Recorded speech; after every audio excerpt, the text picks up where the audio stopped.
اکثر ایک بہت بڑی غلطی ہم لوگوں سے ہو رہی ہے کہ چونکہ ہم بغیر تربیت لیے بیان شروع کر دیتے ہیں. اس زمانے میں ایک بہت بڑا مسئلہ یہ بہت بڑا مسئلہ، میں تو بہت عرصے سے غور کرتے کرتے اس نتیجے پہ پہنچ رہا ہوں کہ اس زمانے کے فتنوں اور گمراہیوں کا اور دین کے بارے میں غلط تصور کی ایک بہت بڑی وجہ یہ ہے کہ ہر کس و ناقص بیان کرنے لگا. یہ بہت بڑا فتنہ ہے، بہت بڑا فتنہ ہے. لاکھوں تابعین میں بھی ہر ایک کو بیان کی اجازت حضرت عمر نہیں دیتے. اللہ کا کیسے تعارف کرایا جائے، اللہ کے بندوں کو اللہ سے کیسے قریب لایا جائے، یہ دنیا کا سب سے مشکل کام ہے. یہ وہ مشکل فن ہے جو اللہ نے نبیوں کو سکھایا ہوتا ہے. یہ ہر کس و ناقص کی بس کی بات نہیں ہے. اور یہ اسی غالباً ایک بہت بڑی وجہ ہے یہ کہ ہر کس و ناقص جو بیان کرنے لگا تو اس انداز سے بولنے لگا کہ عام لوگ اللہ تعالیٰ سے بہت زیادہ ڈر گئے اور اس کی رحمت سے مایوس ہونے لگے. بعض محقق علماء نے ایک بڑی گہری بات لکھی ہے کہ پچھلی قوموں میں جو شرک آیا اس کی بہت بڑی وجہ یہ تھی کہ اس قوم کے غیر تربیت یافتہ وعظ اور بیان کرنے والوں نے اللہ تعالیٰ کی صفات جلال کا اتنا تذکرہ کیا کہ عام آدمی ڈر گیا اور اس کے ذہن میں یہ آیا کہ بھئی اتنے ذوالجلال رب کو راضی کرنا ہمارے بس کی بات نہیں. اس لیے اس کے کسی مقرب ولی کو ڈھونڈ لیتے ہیں اور ان کے ہاں چادر چڑھا دیں گے، خوشبو لگا دیں گے، کچھ پھولوں کے نذرانہ پیش کر دیں گے اور کچھ ایسا کام کر دیں گے تو وہ راضی ہو جائیں گے. تو پھر اللہ سے وہ ہماری سفارش کرا کے ہماری مغفرت کروا دیں گے، ورنہ اللہ تک پہنچنا ہمارے بس کی بات نہیں. بادشاہ تک تو ہر ایک نہیں پہنچتا. بادشاہ کے جو درباری ہوتے ہیں ان میں سے کسی تک پہنچ کر اپنا کام کروا لینا آسان ہوتا ہے. اور اسی وجہ سے اللہ تعالی نے قرآن مجید میں اپنی صفات جلال سے کہیں زیادہ اپنی صفات رحمت کا تذکرہ کیا. جب میں یہ بات کہتا ہوں تو لوگوں کے ذہن میں ایک سوال فطری طور پر کھڑا ہوتا ہے. کل بھی میں نے اثر بات کے مجلس میں یہ بات کہی تھی کہ بیان کرنا کوئی کھیل نہیں ہے. 10-20 سال بڑوں کی نگرانی میں بیان سیکھنا پڑتا ہے اور ڈانٹ کھانی پڑتی ہے، مار کھانی پڑتی ہے. بیچ بیان میں سے بیان رکوا کر کھڑا کر دیا جاتا ہے. یہ سب میرے ساتھ ہوا ہے. میں کوئی پرانے زمانے کی بات نہیں کر رہا ہوں. جب میں جوانی کے جوش میں بیان کیا کرتا تھا تو میرے والد ماجد رحمۃ اللہ علیہ کہیں چھپ کر سنا کرتے تھے. دوسرے بعض علماء کو میرا بیان سننے کے لیے بھیجتے تھے اور ایک سے زیادہ مرتبہ یہ ہوا کہ بھرے ہوئے مجمع میں میں بیان کر رہا ہوں اور بیان کے بیچ میں کوئی صاحب کھڑے ہوئے، کہا آپ کے والد صاحب نے کہلوایا ہے بیان بند کیجئے، بیٹھے. یہ تماشا ہے، جو چاہے کھڑا ہو جائے. اس زمانے میں بہت چیزیں ایسی ہیں، میں کیا کروں. میں جس نوجوان کو دیکھو وہ پہلے ہی 3 دن اور 40 دن میں سرما لگاتا ہے، صافہ باندھتا ہے اور کم سے کم ڈپٹی حضرت جی تو بن ہی جاتا ہے. اور زیادہ آگے بڑھتا ہے تو عصا دیتا ہے ہاتھ میں، حالانکہ اسی عصا سے اس کی پٹائی پہلے ہونی چاہیے. کیا ہے یار، یہ کیا ہے؟ تم کو یہی 2-1 سنتیں ملی ہیں ابھی تاکہ تم دوسروں کو دکھاؤ کہ میں کتنا بڑا بزرگ بن گیا. یہ تربیت کے رازوں سے ناواقفیت کی دلیل ہے. حضرت عمر رضی اللہ تعالیٰ عنہ نے اپنے زمانے میں ایک عجیب حکم جاری کیا. قومیں اسلام میں داخل ہونے لگی، دنیا کی قومیں، ملکوں پر ملک. اب وہ دیکھ رہے ہیں کہ سارے کے سارے لوگ ایک ہی لباس میں ہیں، تو اس کی داڑھی دیکھی، جس کا عمامہ دیکھا، اس سے مسئلہ پوچھنے لگے، جیسے آج کل ہوتا ہے. ماشاء اللہ، ایک چلے میں آئے اور دارالفتہ کھول کے بیٹھ گئے.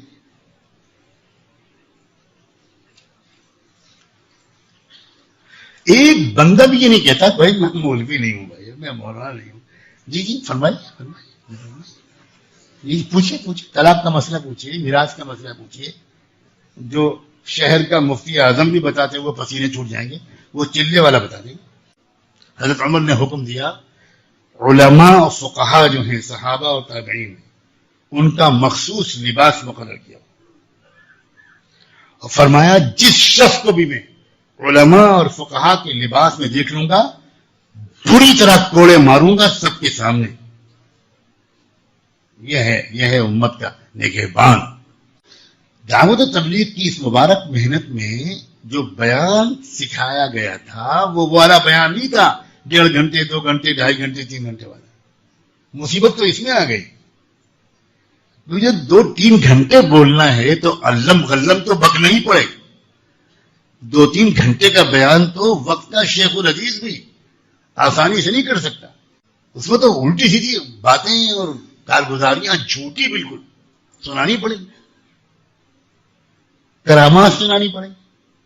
یہ بیان 15 منٹ کا، 10 منٹ کا، 7 منٹ کا، 20 منٹ، بس ایسا ہوا کرتا تھا. سیدھا اپنا رونا، یہ تھا بیان.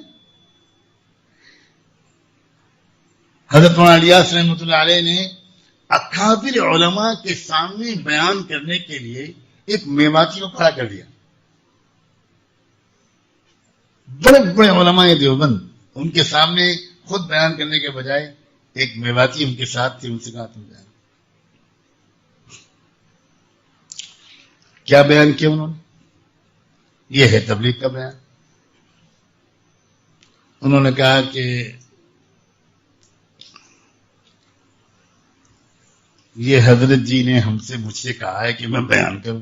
میں کیا بیان کروں گا؟ میں تو اپنا دکھ، اپنا رونا روتا ہوں کہ ہم تو گوبر پوچھتے تھے، مورتیاں گھر میں رکھتے تھے، ہمیں کلمہ نماز کا پتہ نہیں تھا. اور ایسے لاکھوں کروڑوں لوگ ہیں. یہ اللہ مولوی جی کا بھلا کرے، یہ آئے، ہم نے ان کو بھگایا، ڈانٹا، پھٹکارا، یہ برا نہیں مانے، پھر آئے. ایک دن ہم چلے گئے ان کے ساتھ تو ہمارا کچھ اچھا لگا، ہمارا کلمہ ہم نے سیکھا، ہم نے کچھ نماز سیکھی اور ابھی سیکھ ہی رہے ہیں. بس آپ سب کے سامنے ہاتھ جوڑ کے امت کے جاہلوں پر رحم کی درخواست کرنے آئے ہیں، بھیک مانگنے آئے ہیں کہ امت کے جو کروڑوں لوگ ہیں جن کو کچھ پتہ نہیں، کچھ ان کی فکر بھی کر لیجئے. وہ یہ بیان ہو گیا. میں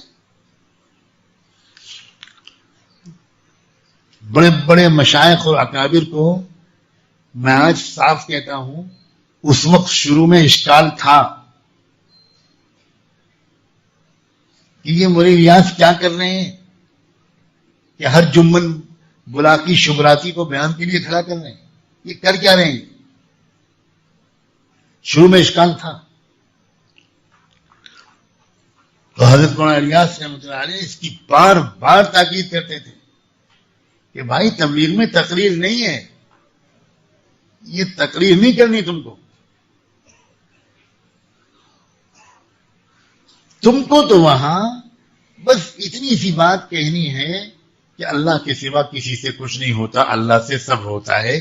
یہ بولو گے تو اس بولنے کی وجہ سے یہ یقین تمہارے دل میں اتر جائے گا، پھر بیٹھ جاؤ.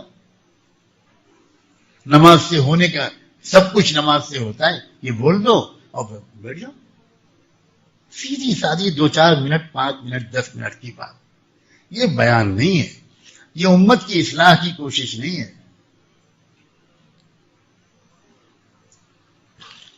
لیکن ظاہر ہے کہ میں خالی ایک حلقے کی طرف اشارہ نہیں کر رہا ہوں. یہ بہت بڑی مصیبت ہے. ہزاروں کالجوں کے نوجوان ہم عرب ملکوں میں دیکھ رہے ہیں. یہ سارے فتنے کہاں ہیں تیری برپا ہوئے؟ یہ تماشے نئی نئی تحریکوں کے کیوں اٹھ رہے ہیں؟ وہاں بھی یہی غلطی ہوئی ہے کہ نوجوان لڑکے کالجوں کے جوش سے بھرے ہوئے اور انہوں نے کچھ آیتیں پڑھی, کچھ آیتیں سنی, کچھ آیتیں جہاد اور قتال کی سنی, اس پر تقریریں سنی, جوش سے بھر گئے اور بس ان کو وہ کھڑے ہو گئے. پورے قرآن کی, پورے دین کی سمجھ اور اس کے مطابق امت کو لے کر چلنا یہ بہت نازک مسئلہ ہے. اسی لیے اس میں ایک غلطی یہ بھی ہو رہی ہے کہ اللہ تعالی کے بارے میں کچھ اس طرح کی باتیں ہم کرتے ہیں کہ ایک عام نوجوان کی ہمت ہی نہیں پڑتی کہ وہ اللہ کو راضی کرے. وہ انتظار کرتا ہے بڑھاپے کا. نہیں میرے دوستو, یہ طریقہ صحیح نہیں ہے. یہ طریقہ صحیح نہیں ہے.